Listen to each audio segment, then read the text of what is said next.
Tang Wulin menyeringai saat dia mendekati kepala tuna dan memisahkan kerak garam, dan memperlihatkan daging lembut di bawahnya. Dia menyelipkan pisau di antara tulang pipi dan memotong sepotong daging sebesar telapak tangannya dengan satu gerakan memutar cepat sebelum meletakkannya di piring kedua. Dia menawarkan piring itu kepada Ye Xinglan. Coba ini, itu bagian terbaik dari ikan. Tuna sirip biru memiliki banyak kolagen karena ia berenang di laut dalam, dan bagian ini penuh sesak. Kolagen, jika dikombinasikan dengan dagingnya yang lembut, akan meledak dengan rasa di lidah. Petik 2. Begitu dia menyerahkan piring itu kepadanya, dia mengambil piringnya dan mengukir bagian lain untuk dirinya sendiri. Dia duduk sambil menyeringai dan terus makan. Pemanjaan tanpa beban seperti itu menghasilkan perasaan yang luar biasa. Itu sangat bagus. Ye Xinglan berpikir sendiri saat dia menikmati daging yang kenyal. Dia mengirim pandangan sembunyi-sembunyi ke arah Tang Wulin. Tidak mungkin orang ini bisa sebaik ini, dia pasti menyembunyikan sesuatu. Saya harus berhati-hati padanya. Ikan ini sangat enak, aku akan selesai makan dulu sebelum berurusan dengannya. Keduanya terus melahap diri mereka sendiri. Satu-satunya ketidakpuasan Ye Xinglan adalah bahwa Tang Wulin tidak pernah mengangkat kepalanya untuk melihatnya, dia terlalu asyik makan. Dia mengira Su Lizhi adalah puncak kerakusan, tetapi hari ini Tang Wulin telah membuktikan bahwa dia salah.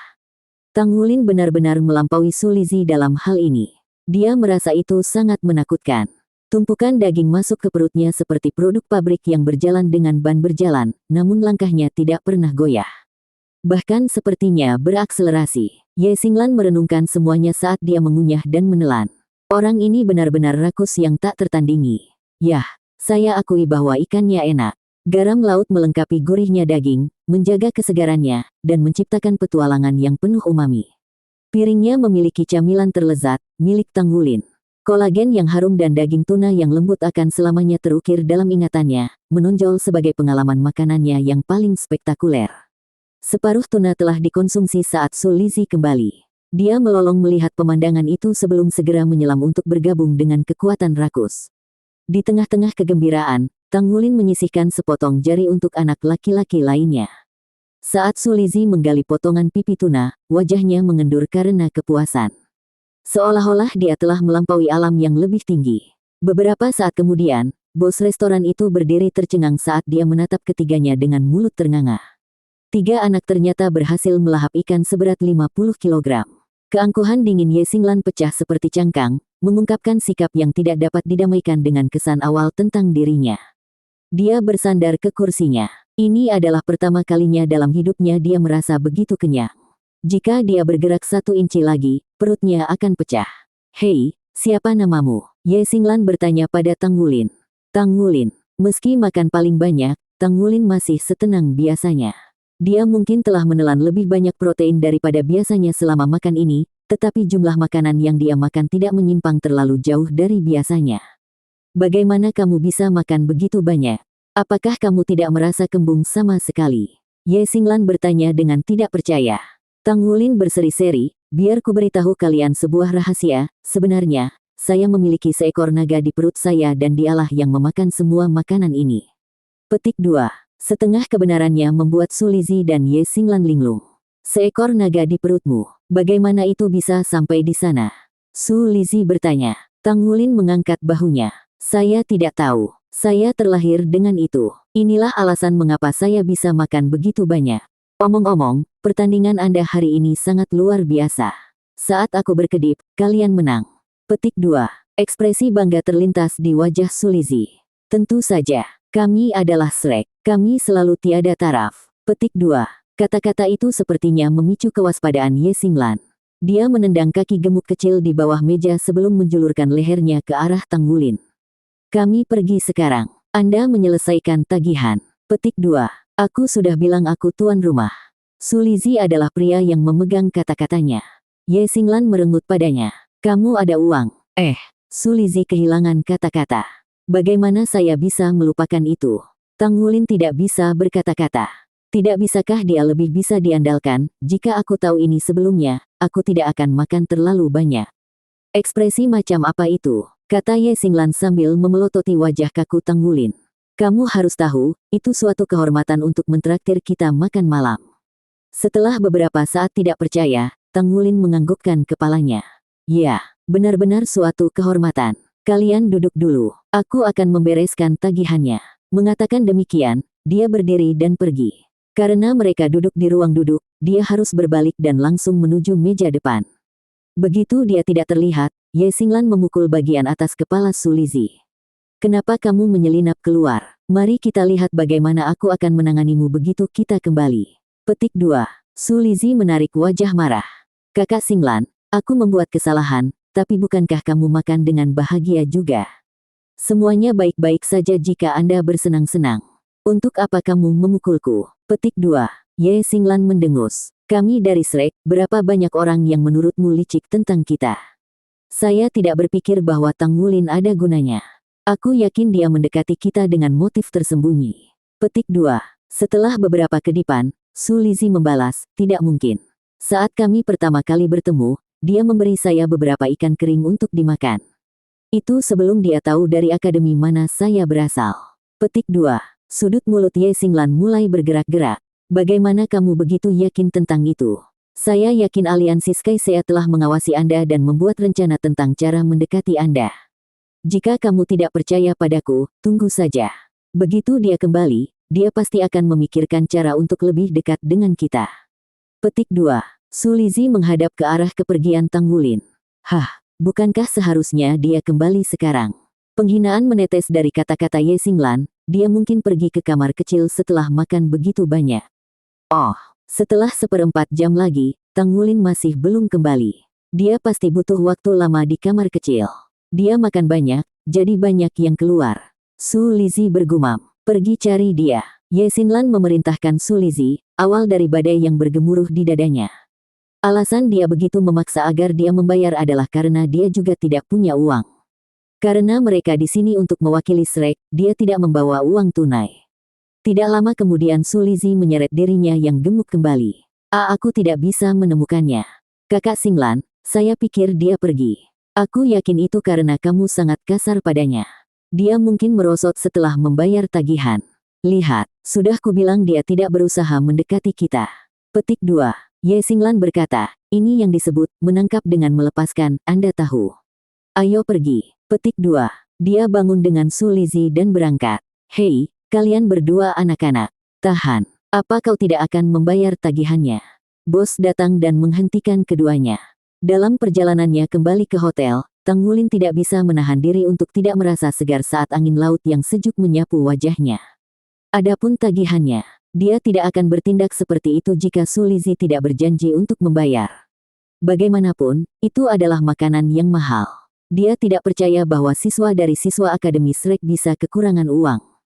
Namun, yang benar-benar membuatnya dalam suasana hati yang buruk adalah bagaimana Ye Xinglan mencoba memanfaatkannya dan betapa murahnya dia memperlakukannya. Dia bersikap seolah-olah makan denganku adalah pekerjaan amal. Karena begitulah pandangannya, maka dia bisa membayar sendiri tagihannya. Saya akan menghemat uang. Pikiran tentang dia membuatnya memutar matanya. Untuk alasan ini, Tang Wulin tidak ragu-ragu untuk segera pergi. Mengapa saya harus mencium pantat siswa Akademi Shrek itu jika mereka meremehkan saya? Jika mereka tidak ingin berteman, maka saya akan menjaga jarak. Tentu saja, Tang Wulin memiliki keuntungan sendiri dan membayar bagiannya dari tagihan, sepertiga. Dia benar-benar memanjakan diri hari ini, jadi dia mulai bermeditasi segera setelah dia kembali ke hotel. Tentu saja, dia tidak lupa memblokir nomor Su Lizzie dari komunikator jiwanya. Dia tidak ingin ada masalah, dia akan berpura-pura belum pernah bertemu mereka. Pada kenyataannya dan tidak diketahui oleh Tang Wulin, mata arogan Ye Xinglan telah membangkitkan harga dirinya sendiri. Keesokan harinya, saat fajar menyingsing, Tang Wulin berangkat untuk bertemu dengan delegasi dari Asosiasi Pandai Besi. Kompetisi pandai besi memulai turnamen. Setelah mengikuti ajang tersebut, ia harus buru-buru ke kompetisi individu. Setelah itu akan menjadi pertarungan tim di sore hari. Jadwal Tang Wulin penuh sesak. Karena itu, tidak ada waktu luang, dia bergegas untuk menemukan Chen Yue tepat setelah mengolah mata setan ungu dan makan setumpuk sarapan. Mengenakan lencana pandai besi peringkat 6 di dadanya, Chen Yue memimpin prosesi pandai besi seperti ayam betina memimpin anak-anaknya. Karena mereka yang termuda, Tang Wulin dan Musi berdiri di barisan belakang. Kakak murid senior, apakah kita harus memakai lencana kita? Tang Wulin bertanya dengan lembut. Musi saat ini sedang memamerkan miliknya. Dicelup dengan warna biru, itu dihiasi dengan 2 bintang putih yang mencolok, menandakan statusnya sebagai pandai besi tingkat 2. Begitu dia mencapai peringkat ketiga, Musi akan dianugerahi lencana yang dicelupkan ke dalam cahaya jingga senja, dihiasi dengan 3 bintang kuning. Garis besar palu pandai besi adalah tema konstan di antara barisan. Sebagai pandai besi peringkat keempat, lencana Tang Wulin berwarna oranye dan menampilkan 4 bintang kuning. Oh, itu benar. Ayah menyuruhku untuk memberitahumu bahwa kamu tidak boleh memakai lencanamu. Jika memungkinkan, sembunyikan fakta bahwa Anda adalah pandai besi peringkat 4. Dia hanya ingin Anda berada di 3 besar. Dengan begitu, Anda akan memenuhi syarat untuk kompetisi tingkat lanjut di masa mendatang. Musi merendahkan suaranya saat dia menjawab. Zheng Tianlin menghadapinya dan tersenyum. Kakak perempuan Musi, kamu masih khawatir tentang penempatanmu. Ayo berkompetisi di turnamen pandai besi komprehensif kota Shrek nanti. Petik 2. Saat Zheng Tianlin berbicara, sikap sombong gadis itu lenyap seperti mimpi. Kerutan tegang di alis halusnya berubah menjadi senyuman lembut. Itu cukup bagus, Musi berkata, Kedengarannya bagus. Semoga berhasil, kakak murid senior. Guru Zheng Tianlin adalah Saint Blacksmith Asosiasi Isea Blacksmith lainnya. Dia juga wakil presiden asosiasi. Namun, karena dia adalah pandai besi peringkat ke-7, kekuatannya sedikit kurang dari Mu Chen. Mengakui bakatnya, Mu Chen telah memberi beberapa petunjuk Zheng Tianlin di masa lalu. Musi memperlakukannya seperti saudara murid senior karena ini. Zheng Tianlin tertawa, mengalihkan pandangannya ke Tang Wulin. Mengapa kita membawa bocah ini? Apakah agar dia bisa mengalami dunia? Ngomong-ngomong, bisakah dia mengangkat palu tempa pada usianya? Petik 2. Tang Wulin mengutuk Zheng Tianlin di dalam hatinya. Bahkan jika Anda mencoba untuk berbicara sendiri, Anda tidak perlu meremehkan saya. Meskipun merasa marah, Tang Wulin tetap diam karena dia tidak ingin menimbulkan masalah bagi gurunya. Musi tidak bisa mengabaikan ini. Meskipun dia terus-menerus mengganggunya, Tang Wulin masih di bawah bimbingan pribadi ayahnya. Dengan mendengus dingin, dia berkata, kakak murid senior, apakah Anda mempertanyakan keputusan ayah saya? Wulin adalah murid langsung ayah saya. Jadi, apa menurutmu dia tidak bisa mengangkat palu tempa? Petik 2. Zheng Tianlin melongo. Tidak pernah dia mengharapkan Tang Wulin menjadi murid Mu Chen. Setelah mengumpulkan dirinya sendiri, jejak kecemburuan melintas di matanya seperti sambaran listrik. Mu Chen adalah sosok luar biasa di dunia pandai besi di benua itu. Termasuk mereka yang menyembunyikan status mereka, tidak lebih dari selusin Saint Blacksmith. Demikian pula, pandai besi peringkat ke-8 berjumlah 4 orang. Dia tidak hanya mencium Musi karena dia menyukainya. Posisi tinggi ayahnya juga diperhitungkan. Karena gurunya sendiri adalah Saint Blacksmith, memperoleh bantuan dari Mu Chen akan sangat meningkatkan peluangnya untuk mencapai tingkat yang sama. Tidak masuk akal untuk percaya bahwa bocah lelaki berusia 10 tahun itu sebenarnya adalah murid langsung Mu Chen. Ini adalah Mu Chen yang sama yang menolak menerima seorang siswa selama beberapa tahun. Dalam benak Zheng Tianlin, sosok legendaris ini hanya bermaksud untuk mengasuh dan membimbing putrinya. Tidak mungkin. Anda terlihat seperti anak kecil. Baiklah, saya akan menunggu penampilan Anda. Sudut mulut Zheng Tianlin berubah menjadi tiruan senyuman, tetapi matanya menunjukkan permusuhannya.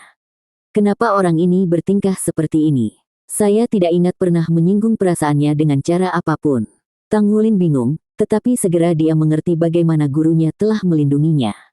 Tugas yang dia terima berasal dari saluran khusus. Persiapan semacam itu dilakukan untuk melindunginya dari mata elang yang cemburu. Satu-satunya cara untuk menyelesaikan masalah ini adalah dengan menjadi lebih kuat. Setelah saya cukup kuat, lalu apa yang harus saya pedulikan jika orang lain cemburu? Kompetisi pandai besi diadakan di gym kecil dekat Stadion Skycea. Tang Wulin gemetar seperti anak sapi yang baru lahir ketika dia memasuki daerah itu. Lebih dari 100 meja tempat dipasang sejauh mata memandang. Apalagi mereka semua dari generasi terbaru, memamerkan fitur-fitur yang lebih unggul dari yang biasa dia gunakan. Pengalaman sebelumnya dengan teknologi ini berasal dari tabel asosiasi yang canggih. Meskipun aliansi Skycea kekurangan individu yang kuat, aliansi tersebut masih memiliki pengaruh ekonomi yang luar biasa. Tidak banyak penonton di tribun. Bagi publik, pandai besi tidak menarik dan tidak penting. Orang-orang lebih tertarik pada pertempuran master jiwa, kerajinan mesya, dan hal-hal menarik lainnya. Penempaan adalah urusan yang kering dan membosankan di mata masyarakat umum. Mempertimbangkan status Mu Chen, acara seperti itu terlalu tidak penting baginya untuk dihadiri. Namun, panggung itu dipenuhi oleh pandai besi yang tidak dikenali Tang Wulin. Yang lebih menakjubkan adalah mereka semua adalah pandai besi dari peringkat 5 ke atas. Chen Yue sudah menjelaskan kepadanya bahwa putaran pertama membutuhkan kemahiran dalam 100 perbaikan. Selama dia menempa seperti biasa, dia akan lulus. Tang Wulin tidak merasakan tekanan sama sekali karena dia sudah menjadi pandai besi peringkat 4. Kompetisi divisi junior diadakan lebih dulu karena proses pemurnian 100 merupakan proses yang singkat. Namun, ketika logam yang akan dipalsukan dikirim ke atas panggung, Tang Wulin terkejut. Itu adalah logam yang dia kenal dan merupakan yang digunakan dalam ujian pandai besi peringkat keempat.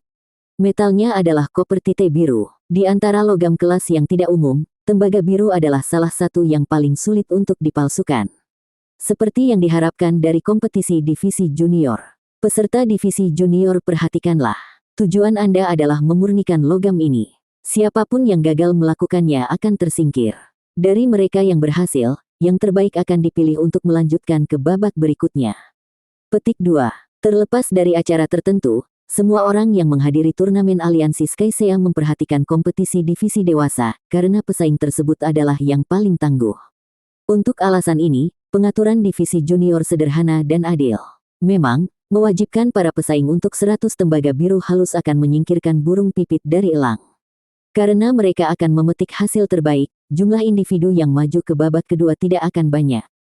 Saya ingin tahu berapa banyak orang yang akan lolos ke babak berikutnya.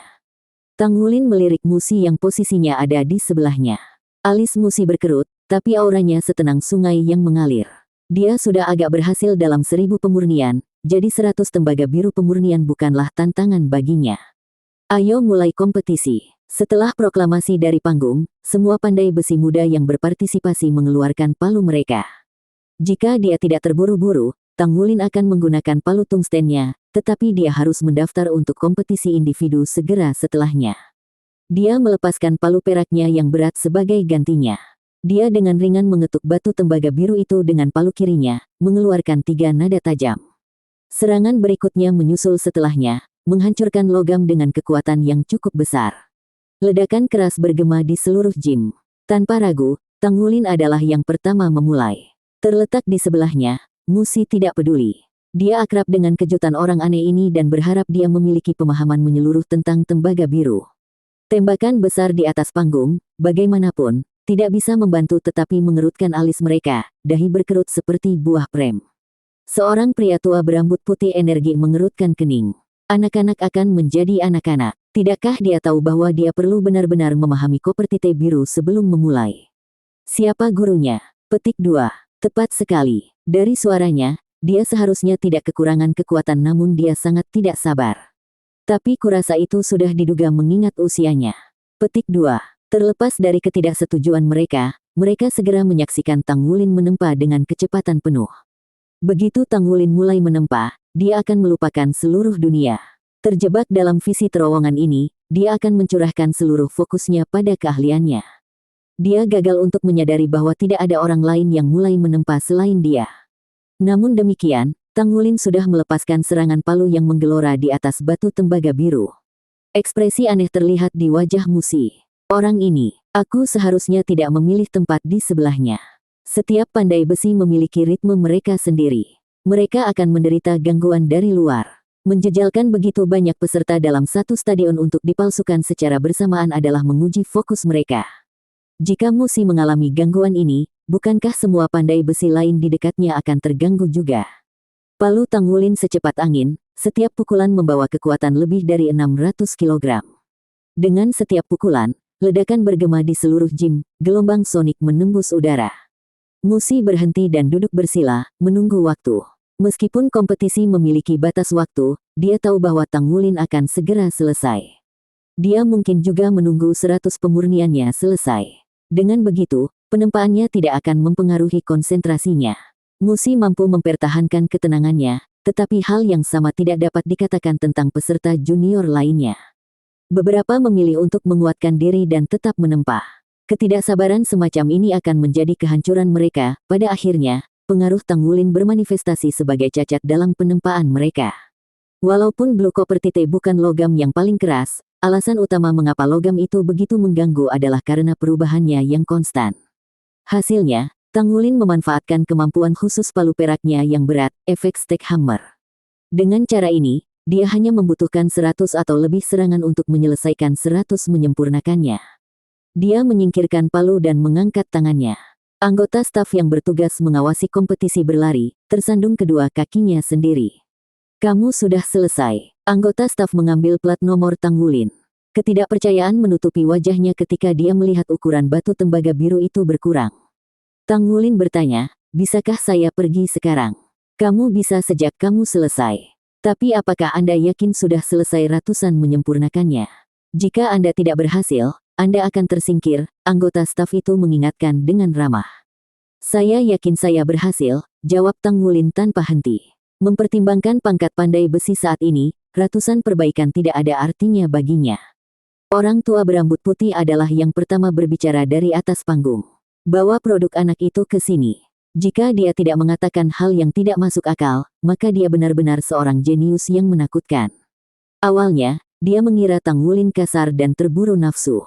Namun, sebagai Saint Blacksmith, dia memperhatikan musik di setiap pukulan palu, ritme yang stabil saat ditabuh. Itu adalah ritme bawaan seorang pandai besi. Ketika seorang pandai besi menjadi selaras dengan tempo masing-masing, efisiensi tempa mereka akan berlipat ganda. Koper Tite biru tidak mudah dimurnikan. Namun, Tanggulin masih menyempurnakannya. Dengan demikian, bukankah hasilnya akan spektakuler? Setelah itu, tembaga biru halus dibawa ke atas panggung. Orang-orang yang duduk di atas panggung semuanya adalah tokoh berpengaruh di dunia pandai besi. Saat itu, tatapan mereka terpusat pada bongkahan logam seperti sungai menuju laut.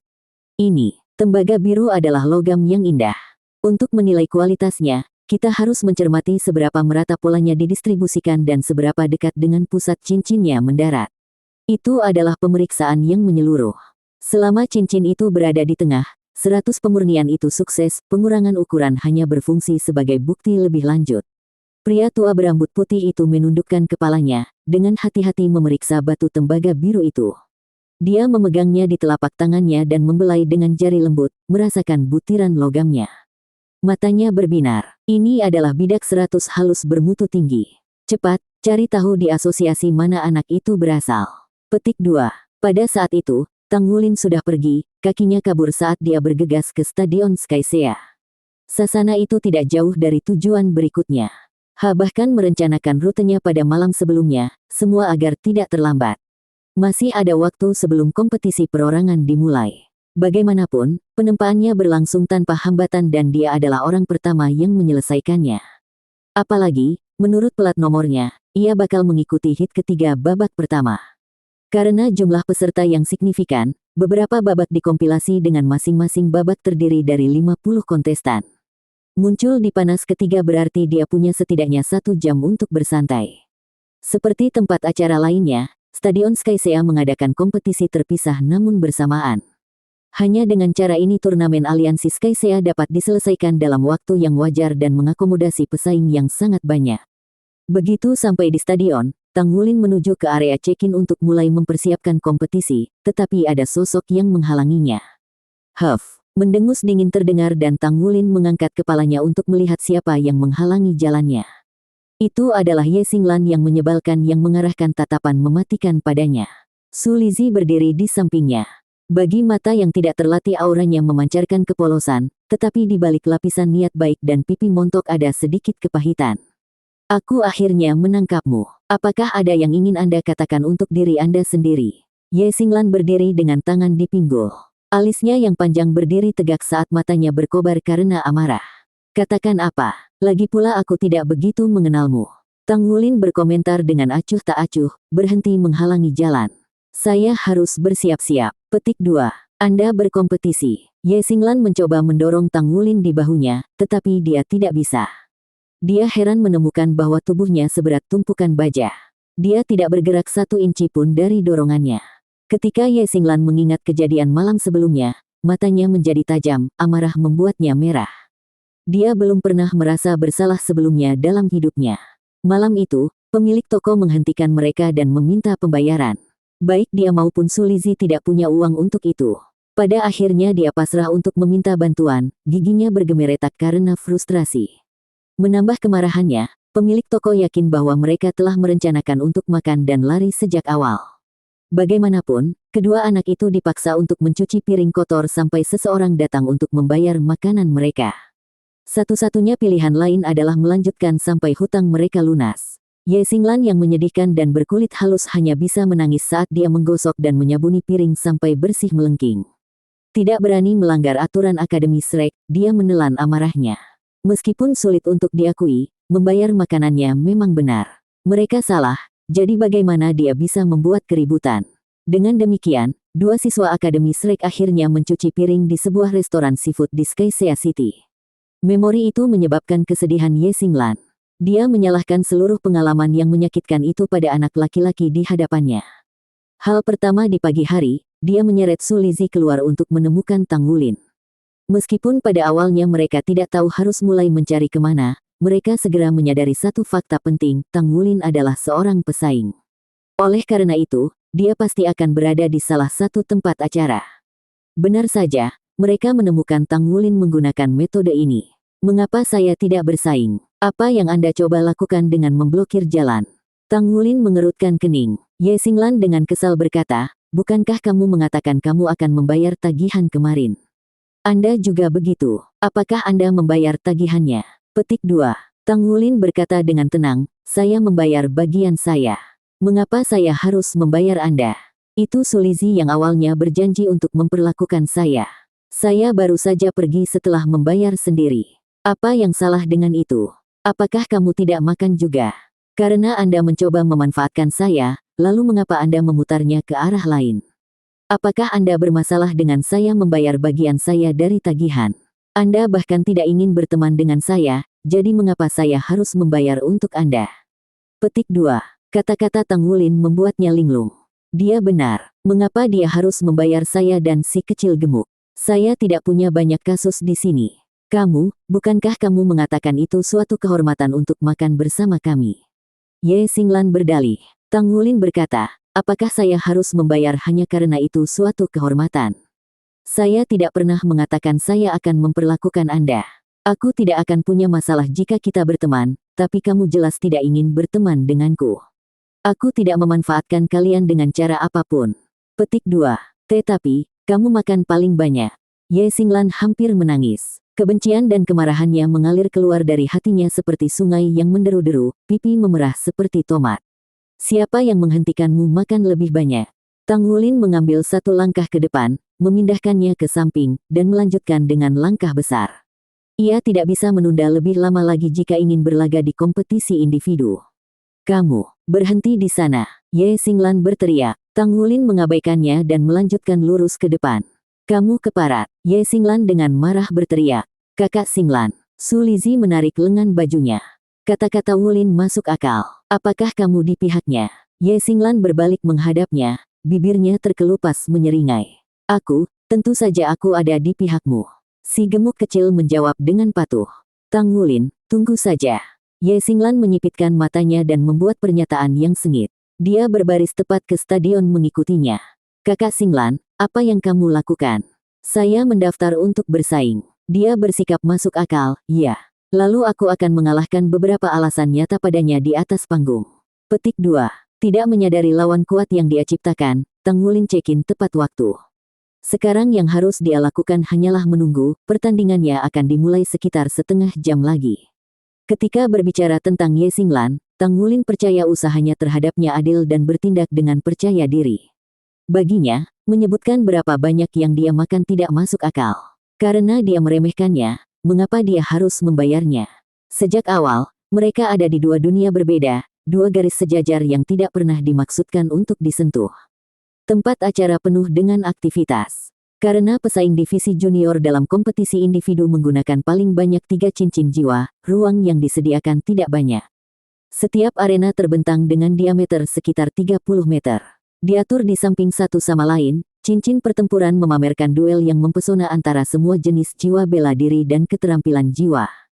Tang Wulin menyaksikan pertempuran dengan mata elang, memahami bahwa setiap peserta adalah lawan potensial.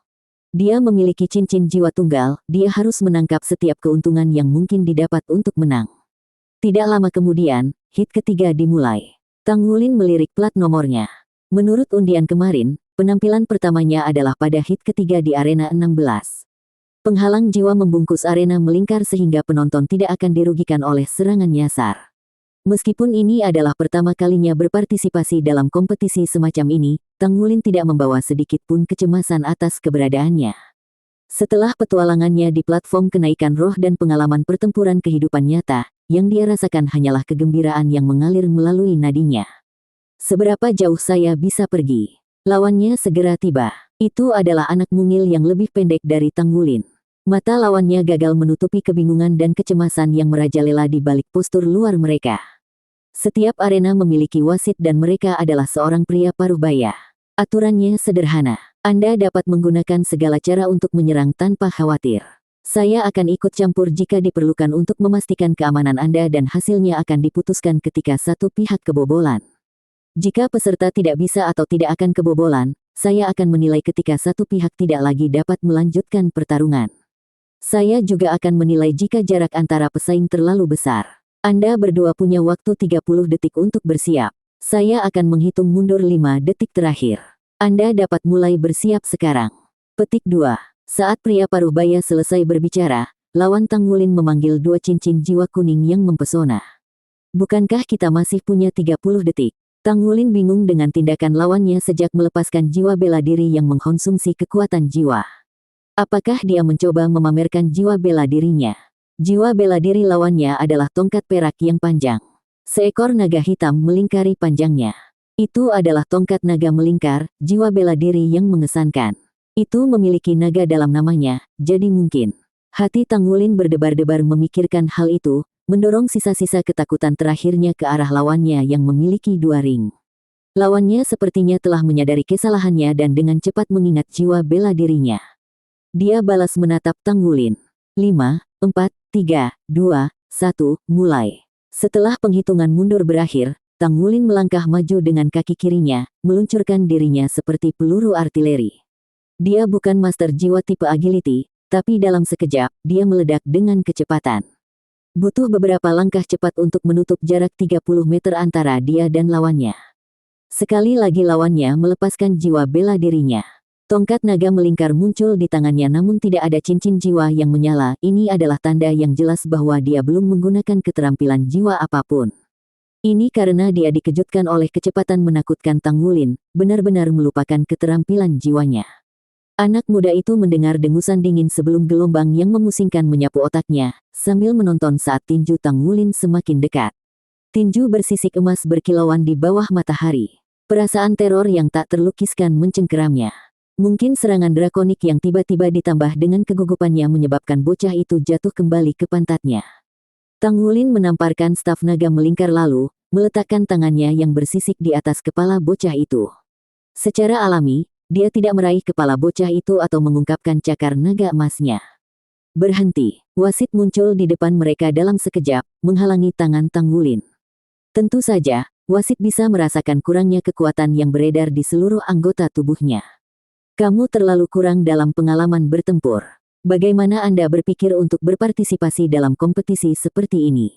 Wasit menegur bocah berwajah pucat di tanah. Tetapi skill jiwaku sangat kuat. Saya pikir saya bisa. Wasit mendengus. Kembali dan dapatkan pengalaman pertempuran nyata dulu. Bahkan jika keterampilan jiwa Anda kuat, Anda tetap harus dapat menggunakannya. Katakan padaku, apakah kamu bahkan mendapat kesempatan untuk menggunakannya? Petik 2. Pada dasarnya, pertandingan pertama Tang Wulin di babak sistem gugur adalah kemenangan. Wasit mengangguk setuju sebelum memberinya plat nomor baru untuk pertandingan keduanya. Tang Wulin memenangkan pertempuran pertamanya tanpa menggunakan jiwa bela dirinya. Setelah pertandingan ini, dia menjadi sangat percaya diri karena lawannya begitu lemah. Karena dia telah menyelesaikan pertandingan paginya lebih awal dari yang diharapkan dan kompetisi tim tidak sampai sore hari, Tang Wulin kembali ke hotel. Ketika dia mencapai tujuannya, dia menemukan bahwa Gu Yue dan Xie Xie telah tiba di hadapannya. Su Xiaoyan sama sekali tidak meninggalkan hotel. Bagaimana keadaan kalian? Tang Wulin bertanya. Tentu saja saya menang tanpa hambatan. Bagaimanapun juga kita kuat, Xie menyatakan dengan bangga. Gu Yue mengangguk setuju. Senyuman muncul di bibir Tang Wulin. Maka kami sudah melewati babak pertama. Selamat semuanya. Petik 2. Gu Yue berkata, bukankah tujuan kita menjadi juara? Kemudian kami juga harus menang dalam kompetisi tim. Petik 2.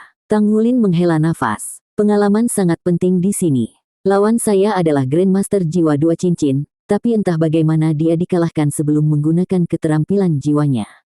Tentu saja, dia tidak percaya dia kalah, tapi jika itu benar-benar medan perang, aku pasti sudah membunuhnya. Petik 2. Gu Yue berkata, prosesnya tidak penting, hanya hasilnya. Kekuatan selalu menjadi kombinasi dari banyak hal, dengan kekuatan jiwa dan keterampilan jiwa menjadi bagian darinya. Bahkan seorang master jiwa yang kuat bisa terbunuh oleh serangan belati anak-anak jika mereka lengah. Oleh karena itu, pengalaman pertempuran yang sebenarnya sangat penting karena mengasah waktu reaksi dan kewaspadaan seseorang.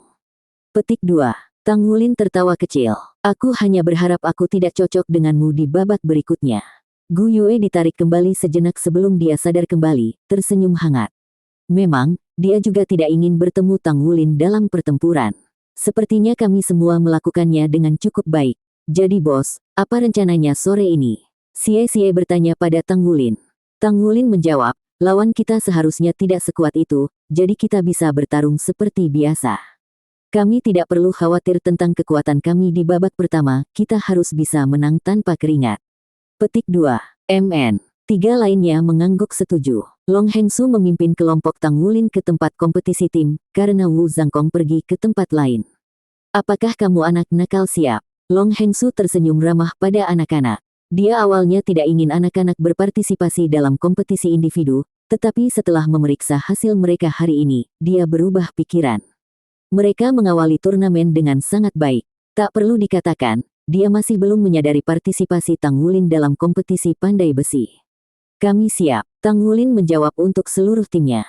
Long Hengsu mengangguk setuju. Kalau begitu aku akan mengawasi kalian semua. Saya tidak tahu apakah Guru Wu mengatakan ini kepada Anda, tetapi karena sumber daya tinggi yang diinvestasikan ke kelas kecil seperti itu, turnamen ini digunakan untuk menguji kesuksesan kelas Anda. Jadi, Anda harus membidik hasil terbaik. Jika Anda bisa mendapatkan peringkat yang baik, maka di masa mendatang, Akademi mungkin akan menginvestasikan lebih banyak sumber daya ke kelas Anda. Terutama kamu, Tang Wulin. Saya yakin Anda sadar bahwa Anda telah menghabiskan semua dana Akademi. Jadi, semoga beruntung anak-anak. Petik 2.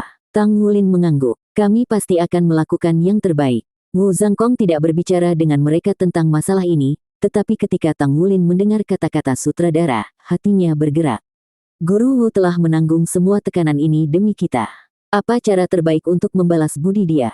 Tentu saja kemenangan. Ruang yang disediakan untuk kompetisi beregu jauh lebih luas daripada kompetisi individu. Arena untuk pertarungan 3 lawan 3 tim masing-masing berdiameter 50 meter. Lawan mereka kali ini datang dari kota kecil bernama Seafare City, yang setingkat di bawah Skycea City.